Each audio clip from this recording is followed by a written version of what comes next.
Hello everyone, welcome back to our channel Financeable, where we upload videos related to finance, and in today's video I'll be teaching you how to use your sport bonus on Betway. Before getting started, if you are new to the channel, please do subscribe and turn on the notification bell icon to get notified every time we upload new videos. Now let's get started. First of all, open your web browser, then on the search bar type in betway.com.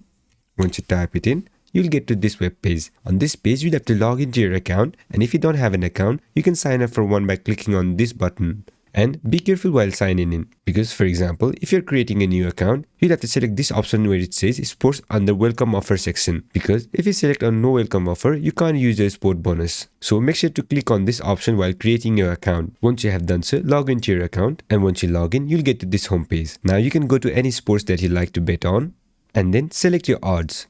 Once you have selected the odds, your sports bonus will be shown on the right hand side. Click on it and you'll be able to use it. So this is how you do it. I hope this video was helpful, and if it was, don't forget to leave a like, comment and subscribe, and turn on the notification bell icon to get notified every time we upload new videos. And I'll catch you on the next one.